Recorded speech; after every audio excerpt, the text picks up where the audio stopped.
Hi all, welcome to the Way Forward Talks. We are commemorating Teachers' Day with the Way Forward Talks. We are in talks with people from the educational line.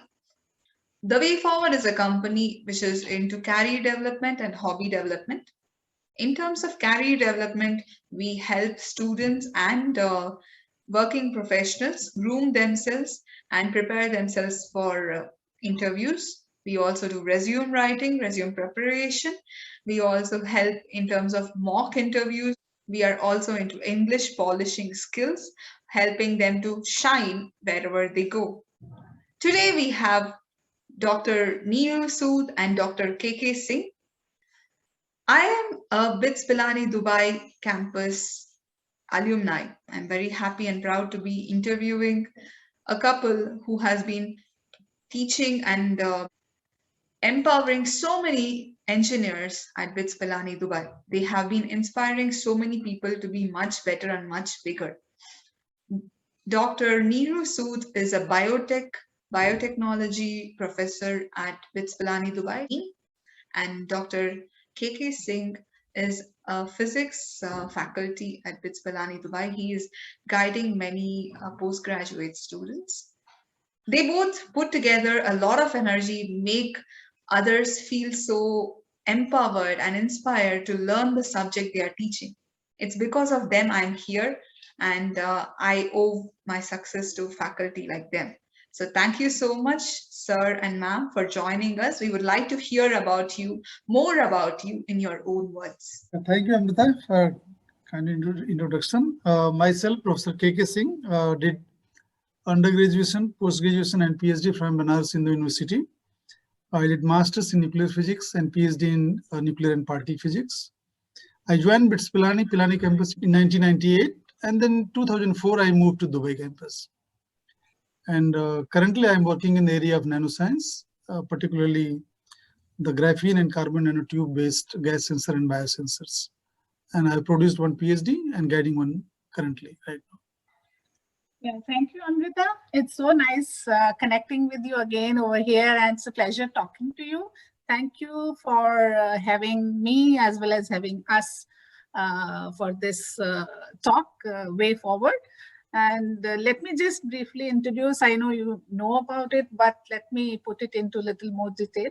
I have done my bachelor's from a very small town of Punjab, that is Sarhand, and my master's in botany from Punjabi University, Patiala, again in Punjab.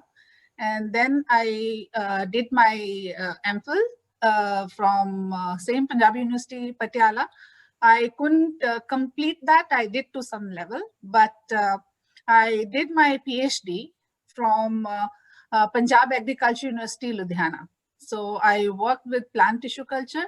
So you can say that I've been associated with plants, bringing life to our lives. Okay, so after doing my PhD, from there onwards, I joined BITS Pilani in the year 2000. So from 2000 to 2005, I was there with the Biological Sciences Department, BITS Pilani, Pilani Campus. Then moved to BITS Dubai with Dr. Singh in the year 2005. So from 2005, and again, continuing with BITS Pilani Dubai Campus, I'm associated with the biotechnology department over here. I was head of the department, then associate dean academic research, and then now, after performing all other duties, now I'm a professor. My research area is stress biology. I have guided 2 PhD students already. The students have completed the PhD, they are working. And right now, a third student has enrolled with me. So my research areas, along with stress biology, I'm also involved in a research with metal nanoparticles for their application in plant as well as in other areas. So I'm happy to be here with you. What was the key learning as a teacher in so many years of your experience? I mean, yes, sir. Yeah, see, being a teacher, our primary objective is to teach, right? So the first thing, you should have a command on your subject. right? You should have in-depth knowledge of the subject, and you should know the horizons of the subject. Because when you're going to teach in a class, you are not going to confine with the topic what you are dealing with. The student can think beyond that. So you should, unless you are not aware through the horizons of the subject, you will not be able to answer those questions. So apart from the so-called in BITS Pilani we call as handout, right, or the lessons, apart from that, the faculty or teacher must have the horizons beyond the subject. This, as far as knowledge is concerned. And second thing, what I learned over the period of time, see, when we are young, we should have a lot of kind of ego-ness or something, and used to get angry very fast with the student. They become more and more experienced, then you feel more compassionate, right? So you should have more friendly approach with the students. Yes. Initially, I used to, small things I used to take ego. Oh, how this guy said like that, right? But now I used to ignore. I feel, okay, it's no problem. They're like our child, okay? So the tendency has developed with the experience. Amazing. So I used to repent actually many times, which I scolded the students in the past. I repent, honestly. So I confess about that. And other thing is, when you're dealing with a group of students, you should be very fair, impartial.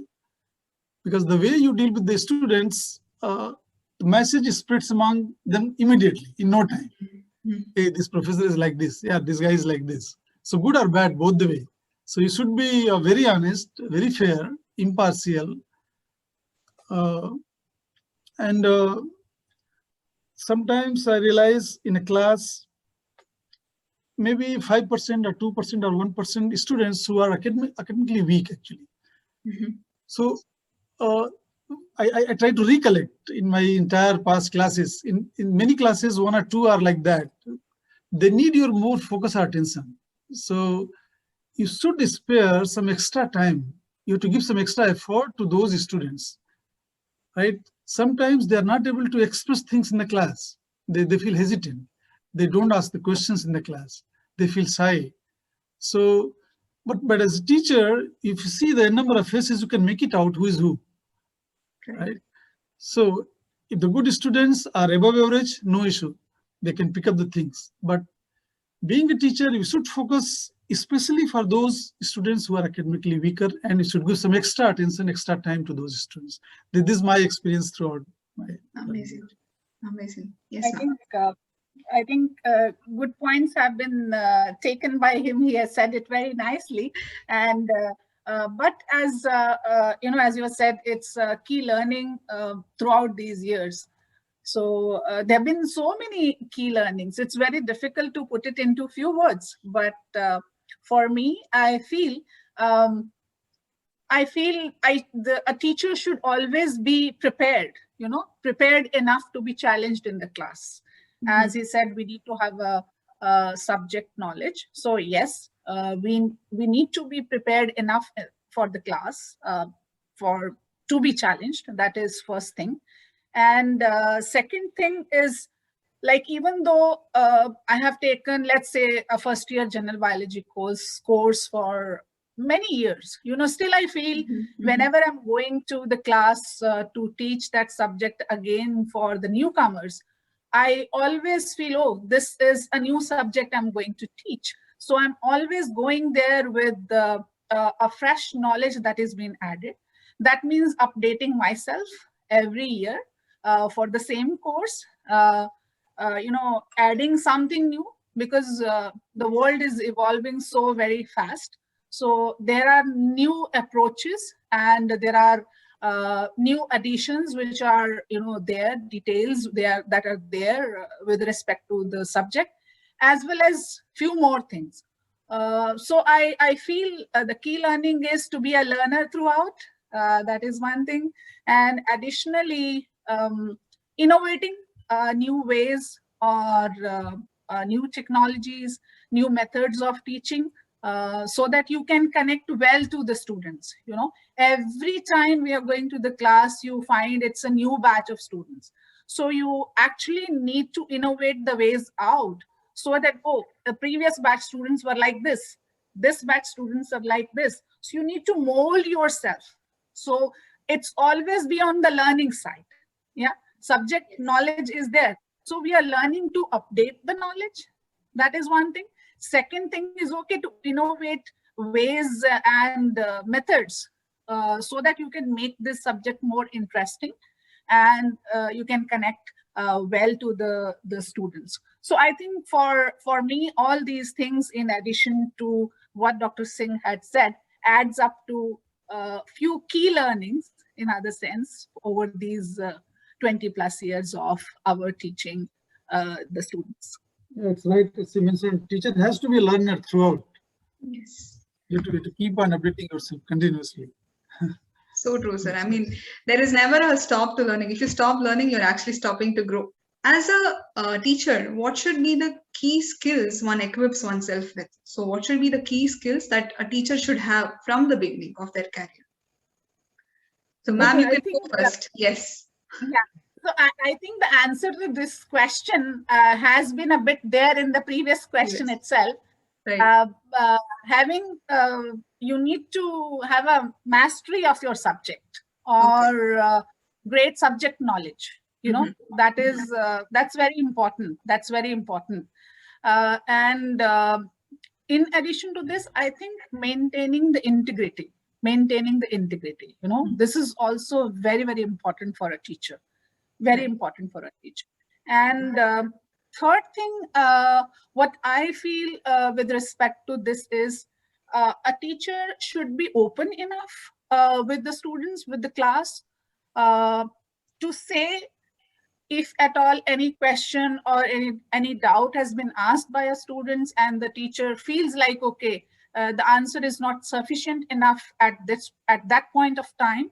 So there should be an openness and the teacher should be able to say that, okay, I'll come back tomorrow with the answer, rather than telling something and then keeping the students in doubt.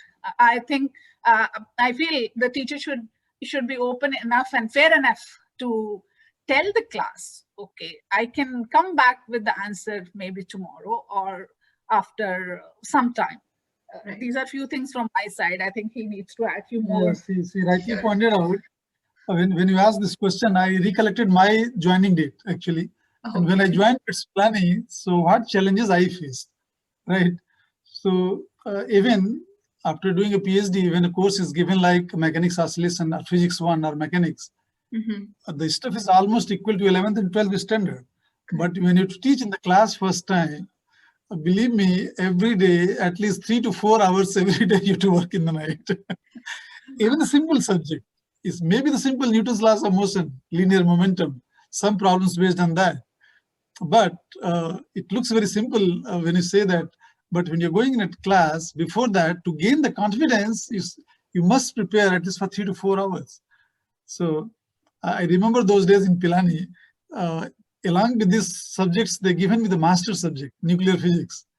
And something interesting thing is, I will let you know, you will laugh about this. In masters, the books which we followed, we could not understand properly in our master's program. And you have been given to the same book to teach next tomorrow. So it was a bit challenging, and I had many sleepless nights. I have to confess it, many sleepless nights you have to prepare. 4 to 5 hours minimum every day you have to work, right? Even for a simple thing. Still, as he rightly pointed out, some students may ask a question which you may not be able to answer. So you have to confess, no problem, I will take it. Again, come back, follow many reference book, n number of books, go to the library, sit for 8 hours, try to get the answer, dig it out, and the answer in the next class tomorrow. So subject is in the beginning, whatever, even it may be very simple subject, but you have to work hard. There is no compromise on that part. Yes. And second thing I recollect, when I joined BITS Pilani, I came from the university hostel life. I stayed in BHU for 10 years. I was not able to mix up with the senior people. So I could easily mix up with the hostel students. So I used to spend most of the time in the hostel. I used to play cricket in the hostel bhavans. In Pilani, they call it bhavans. You know, I used to take food them as their guest in the hostel. So, so the friendliness actually that helped me to know the things, what is inside happening in the system, And the students are the people who can make you things very clear, what's happening. The faculty will tell in a very official manner, but the students will keep everything black and white, what's happening. So that way I learned through the students many things in BITS Pilani about what's happening in the classroom, how the examination pattern is going on. So that way I say the friendliness is another thing which you should have in the beginning with the students. Yeah, true. I think I didn't get the chance to be with the hostel students like him. I couldn't go there. But after coming over here in Dubai, I was a hostel warden also, girls hostel warden, chief warden. So that connect, I think I fulfilled after coming over here, and then used to sit with students and talk to them, learn more from them, and yes, definitely it provides you, or it gives you a different connect or to bond with the students. It's very important. If you bond well with the students, definitely learning process becomes very easy. So that skill of teaching and learning, it goes hand in hand. So you are learning from the students about the behavior, the kind of things they expect. Like if I'm telling openly to the students, hey, I'll come back tomorrow, for example. So, that trust which you build with them, yes, so they will respect you more. Rather than if you answer a given question, okay, you bluff something. You cannot bluff, actually. They are these generation children, they are much smarter than you, and you have all the the technology has provided them with everything. They are sitting with a mobile. Easily they can Google, they can find it out. So now it's even more simpler. So it's always good if you feel okay, something which you can come over again, prepare very well, and then inform the students. I think that skill is it is required. Amazing. For a beginner, there is no compromise on the hard work. They have to work hard in the beginning. I mean, in this life, throughout the life as a teacher, you would have faced different situations, maybe be a student, maybe with another faculty or something, or and so on. So whatever be it, how did you face those struggles and situations, and what was your motivation to grow over it? I think your turn, Mama. Yeah, so when you ask this question again, I think what kind of trouble I went through, right? I take my case study and I will try to answer. See, one thing what I learned is whatever guidelines any institute or university has given to you, try to stick that, follow that strictly. The reason behind that is sometimes a student may not be happy, but you will be on the safer side. Right? Sometimes you may try to help somebody just based on the human approach, right? Hey, this guy is in trouble, let's try to help. And there is a chance you may deviate slightly from the guidelines or what the instructions are given to you, because you have to work under the purview of certain guidelines. So if someone is biased with you, he may take you other side, right? And it happened with me also. I tried to help people out of the way. Out of the way means nothing wrong, but on a compassionate ground, okay, and I justified, but the system doesn't listen it. System will tell why you did like that. You have been given the instruction to follow like this, why you did that. I am telling the human aspect, they're not ready to take it, right? So there's a risk. You may be in a hook or you may be sick. So my point is, only thing is you be fair, be transparent, and since being a faculty, you are on the other side of the table, you should follow the guidelines. Immaterial, whether some student may not like at that moment, but tomorrow when they will graduate, when they will pass it out, they will respect you a lot. Hey, this teacher, he never did any hanky-panky things, always fair to everyone, always follow the guidelines, because when you go in the real life, then you give the value for those things. So just be fair, transparent, and follow the guidelines given to you as per your employer. I think I totally agree with him for this point. There's nothing more which you can add. You need to be unbiased, and also, the system also will respect you, support you in whatever actions you take in terms of difficult situations.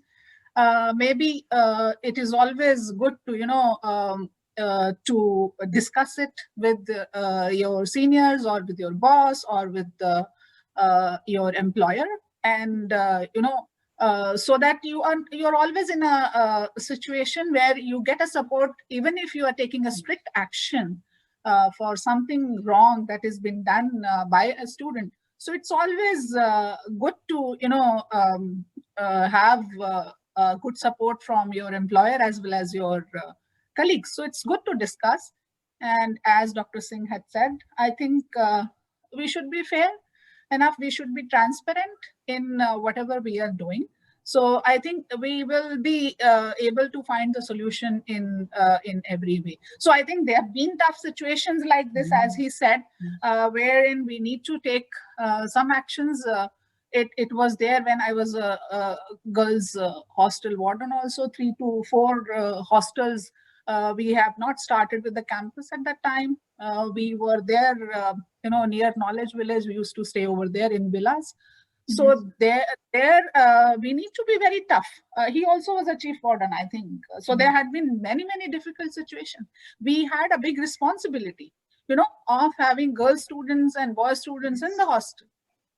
Parents are in India, so they had full trust on us, and there had been difficult situations. But we followed the guidelines. Definitely, we were confiding in with the parents as well as with the faculty members and the director.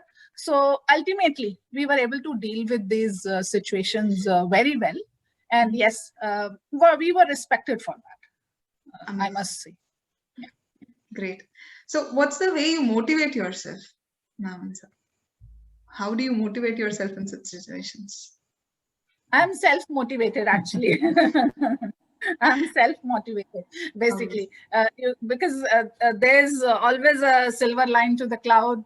So every obstacle we find, okay, there is a situation, or there is a solution. So I believed in myself and my capabilities, and kept myself motivated throughout all the times. At the same time, sticking to the principles, Yes. Whatever I have, and then the moral values and also lessons which I've learned from the past, So all these things basically help me, keep myself motivated. Until and unless you are self-motivated, you cannot reach to your goals. So you can say all the situation, that positive thinking, as well as all those aspects, it keeps me motivated throughout. Maybe he has to say something. See, motivation is a self-motivation, as he rightly pointed out. But sometimes what happens is you have to accept the way things are coming many times in the life, where you don't have any hold on the situation, right? Something beyond your control. So they may lead you in the downside, right? They may demotivate, right? But you are helpless in those situations. So we should inculcate the ability to accept the things the way it's coming, which are beyond your control, right? And many things happen in life, in the family life, day-to-day life, with your husband, with your child, with your student, with your system, right? A number of things are happening. Some people have a tendency to always crib on that. Hey, why they are doing like that? Or they should have done like this. How long you keep on doing like that, where you don't have a control, right? So better not to waste your energy in those kind of things. Most of the things you accept as it is, and have a patience. Bad times will go, right? Automatically it goes. It never lasts too long, right? Everything has certain span of time. It's good or bad both, and life is a mix of both. And other motivation I used to get personally myself from some scientists to whom I like, and some spiritual masters. They are the real motivators for me. The scientists will give you to go in depth about the subject. And when you are mixed up with the spirituality, you are not confined within the subject. You go beyond the subject. The same subject will take you across the horizons, right? What so-called you call it science today, it's actually, you cross the boundary of science. And the science is not only what we learn, it's much beyond that, right? So in my opinion, the motivation comes from both what so-called scientists today and spiritual masters. So both are really inspiring me actually a lot. Amazing.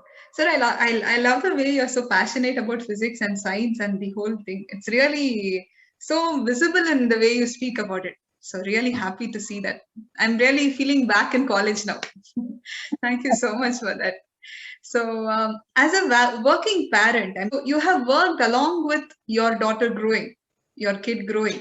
So how has it been to be a parent, working parent, and managing work-life balance? Very difficult, very difficult. This is a tough question. Yes, being a working parent is, you can say it's challenging. I mean, there had been tough times when you feel like, okay, you are leaving your life behind. It happened when after my daughter was of 8 months old or so, and then I had joined campus back. So sometimes I used to bring her with me, but that was not possible throughout. So we need to leave her at home with the nanny. And frankly speaking, it was killing myself when I used to leave my daughter home and then leaving for the institute. But yes, there were bigger responsibilities on both the sides. We could manage it, thinking, okay, it was a double responsibility. And yes, at times we used to stay back for long in the institute, but again, half your mind used to be at home.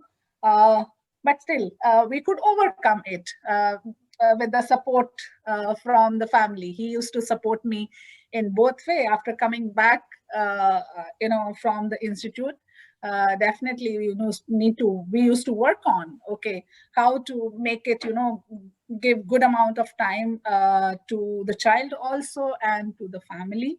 So yes, it has been challenging, but we could have done it. We have done it very well with the support, family support, and definitely institute also used to be supportive at times.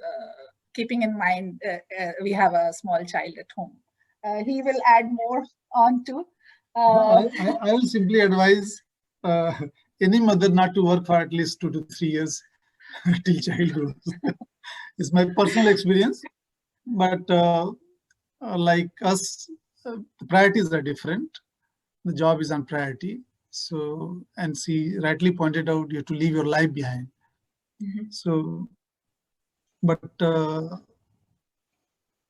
it was a very painful experience, journey through that phase earlier times, but we could do it together. That's what we can say. Right. And I think these times it has been the online work from home kind of a thing. It has made life a little easier, to see and do the parenting as well as work. I'll give you one example. You can realize in that situation how we are going to handle. My daughter was 8 months old, and we had a nanny actually from last 7-8 months. Suddenly something happened and nanny left. We both are working and we have a baby of 8 months old.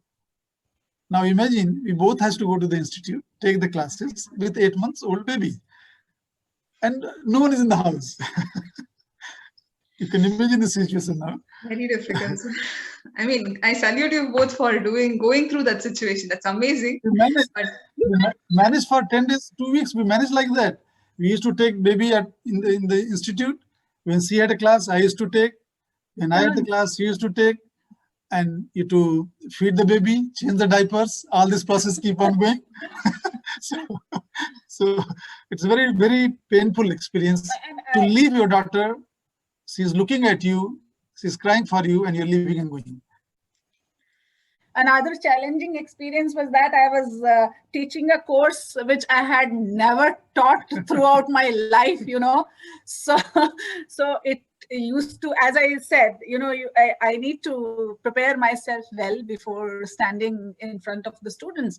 And yes, there was a master's class also, which I used to take up, that the classes used to start from 7 to 10. I will leave the house in the morning at 6:30 and then come back home at around 11 o'clock. There had been those times. He used to come back home and then, at times take the child along and then to go and pick me up. So I used to see her, after, some 10 to 12 or more hours, you can say. So situations were there, but yes, we did it together. That is another thing you can say. And now looking at the same situation, what we have done, the previous director was kind enough, and we have made a play room, a big room, which is looking at that, I think the experience, our own experience. We had new professors who have small children. So there is a big play room now. So that has all the facilities, the toys, and a big TV. And then we have other additional preparatory room. So you can take your child now and keep the child over there, and the nanny also you can take along. So it's much easier now. It's much easier. So there are 3-4 children that can play together. So I think life, we learn from our experiences, what we have experienced. I think the faculty members now, they are happy now, at least that room is there. They can go and see the child in between and the child is happy. Amazing. It's like that. So you have actually learned and you have helped the others who are coming to teach now. So that's a really nice thing. I'm great. I'm so happy, and I would like to come and visit BITS Pilani Dubai to see the changes. It's really huge, actually. Great. Amazing, ma'am. Wow. So now you are an inspiration for the community. You have inspired us a lot. So thank you so much for that. And who is your inspiration? Okay. For me, I belong to a teacher's family. My grandfather was a teacher. My father was a teacher. My sisters, we are 4 sisters. Everyone is a teacher.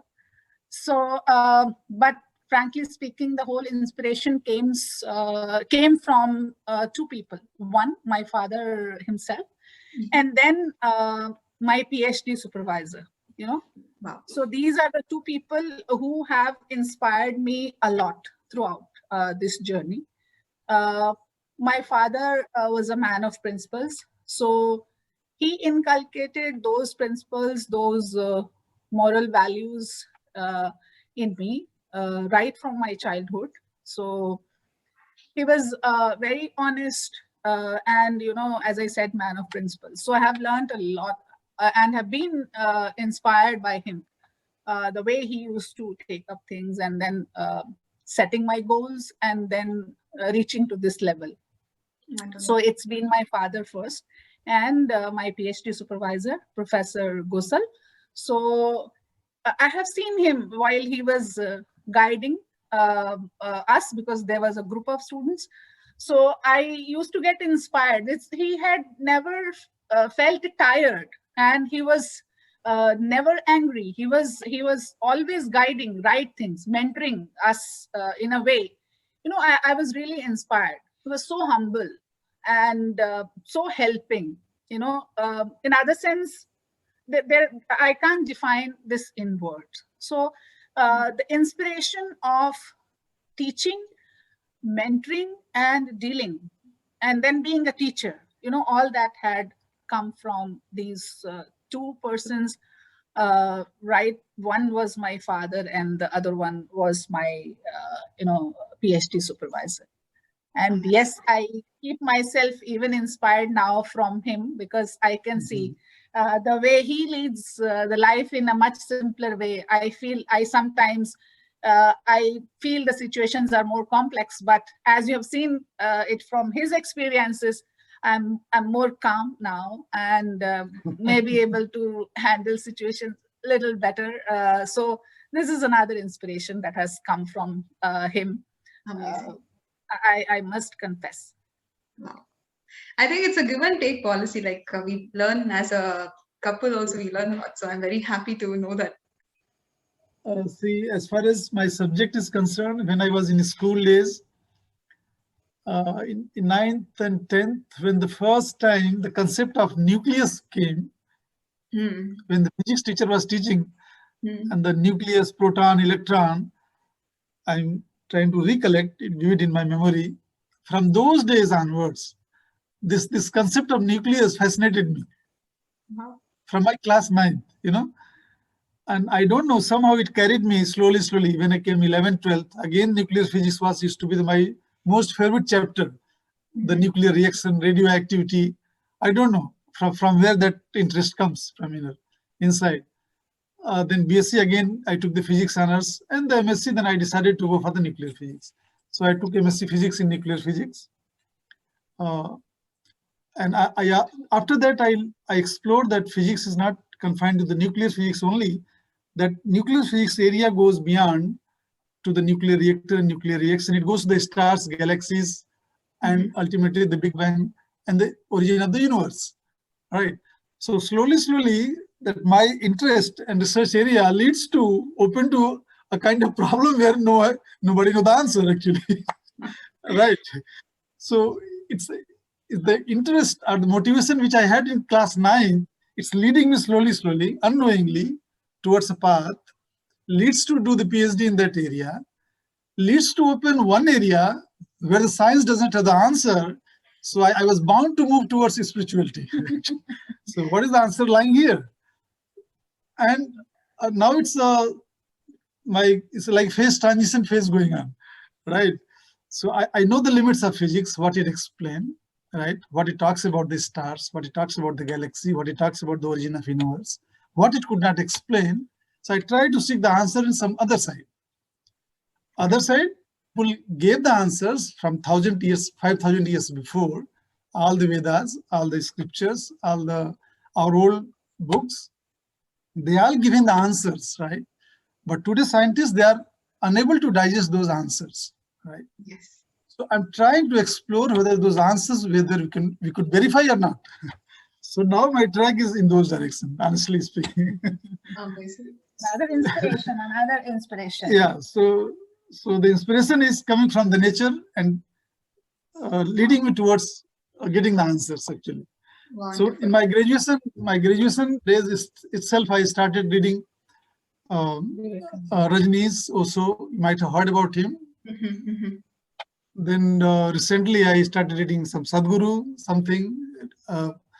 following his lectures, and many more actually. People doesn't know. So many more about that. So this is from the academic side. And parallelly, we got inspired through our mentors who taught us in the administration, right? How to deal with the system day-to-day life. I want to mention few names. I would like to say Professor G.P. Srivastava. He was a dean and physics professor in BITS Pilani when I joined. So I got mentorship from him for 2 to 3 years. Then Vice Chancellor of BITS Pilani, then Professor L.K. Maheshwari. I got mentorship from him. And when coming back to Dubai, we were highly influenced by Professor Ramchandran. He was the person who was an entirely different personality, He used to scold you a lot, but on the backside, he will try to help you. So that personality and the kind of administration he taught us, that helps a lot. Not only me, she might agree with me, the n number of people during that time. So from 2004 to 2010, we learned a lot from him, Professor Ramchandran. And Professor Mittal. Then Professor Mittal came. So we all learned from those people. Then finally Professor Saha. And now Professor MP Srinivasan is on the board.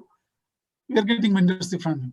So it's the initial inspiration, and then we are still being inspired by many more souls, Yeah, and definitely to teach, it is coming from the students as well, So there are many people who have inspired us in a way. Yeah. So you're getting inspired day in and day out, and you're inspiring others day in and day out. That's a really nice thing. So it's a give and take policy again. Wow.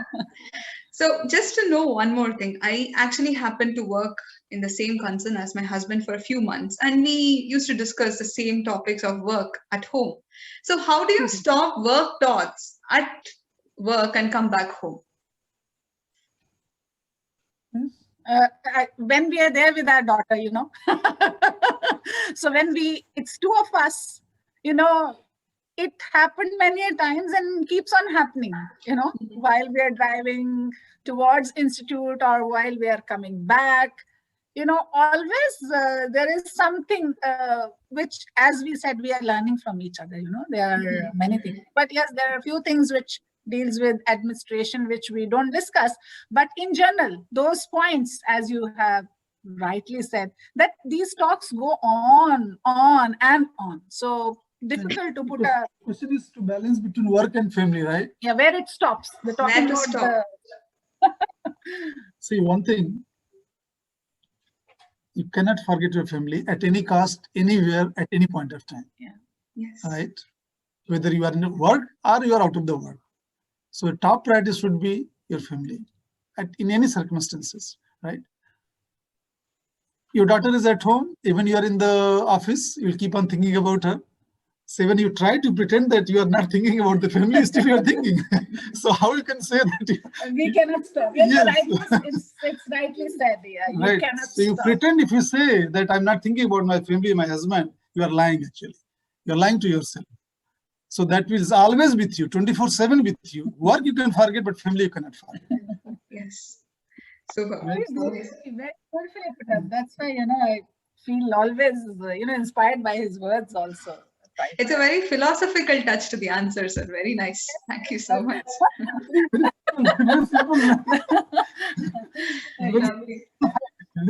He is a philosophical person. Yeah. Nice. Very nice. Great, sir. So finally, the advice or the thought you would like to tell to the present students and as well as the teachers or the professors, how should they, you know, in the future to grow themselves, enlighten themselves? I think for the students, basically, they must remember that the bond between a teacher and a student, it's a unique bond. So we must respect that, you know, as said. And this relationship, what we develop in the class, this bond, so, or the teachings, it should not stay within the limits of the textbook and the class, you know, it should go beyond that. Like, you know, it's not simply course is over, the work is done, tata, bye bye, no. So it should go beyond, basically, to the students. Yes, knowledge is there, which they have to gain. But at the same time, there's more what they need to work on or take beyond is the interpersonal relationship, which should continue be with there, you know, that sort of feel I have for the students. And definitely for the teachers, I think for the teachers, you want to say something? Maybe you can. For the colleagues, it's always be open for discussions, for anything. And I think learn from each other. There's no competition between the teachers. So always it's kind of a respect which the teachers also should have for each other. So and they should work together. The teamwork is what I feel toward for the teachers, be it a course or it's any other responsibility. I think we should all work like a team so that, you know, all can grow together without any competition and progress further. I will remind you, the motto of BITS Pilani is the knowledge is power supreme, right? Jnanam param balam. Okay. So right? You remember now? Yes. In the logo, it's written. Yes, I remember. So for the students, nothing is more powerful than this mantra, right? This is a very powerful mantra. Knowledge is power supreme, and today's world, we all know and we all realize that, especially in COVID situation, right? Yes. So, and you know, in the BITS Pilani motto, knowledge is power supreme, is given by our founding chancellor, Mr. G.D. Birla, for the economic development. is clearly mentioned in the bulletin for the economic development, right? It means this knowledge will give you self-sustained in terms of economy, right? You can stand on your own feet, right? You can support your family, you can support your parents, you can support your friends economically, right? But you know, the life is not just only earning the money or having the material things. You have some liability towards your family, friends, society, country, right? That's why you used to donate something, you to open a charity, and you used to do all kind of activity. So you work for the development of your economy, you work hard, try to grow, but parallelly try to help your society, your people, your country, your alma mater, like you are doing right now, right? So these two are aspects I want to tell the students. And to the teachers, as I mentioned previously also, I see rightly mentioned, work in a group to help to grow the system. For a teacher, more rewarding thing is, in my opinion, if some student remember you, right? If in a class, if one student remember you after graduation, that semester is successful for me, right? So who is that one student with whom you are going to connect properly, right? Out of the class, out of 50, 30, 40, 45 may be very professional. They're coming with you, take your class notes, clear the doubts, get the marks, grades, forget it, go ahead. But definitely one or two you will get who will still remember you, and you will still remember him throughout your life, right? So for a teacher, you should be a role model, whatever you say, or you inspire someone, even one or two in your one whole year or one whole semester. That is more rewarding than anything else for me. Amazing. Super. BITS Pilani Dubai and BITS Pilani is doing it really well. And with professors like you, there is no saying. I'm sure it's getting much better. So thank you so much for being there and supporting us and making us and grooming us in this way. Owing to you, we are all here. So with this, I would like to close this session and really thank you so much for your time to take it off from on a working day for the way forward. Wishing you a very heartfelt, happy Teachers Day. Thank you so much for being who you are. Thank you so much. You can. Thank you so much. Thank you. Thank you so much, Amrita.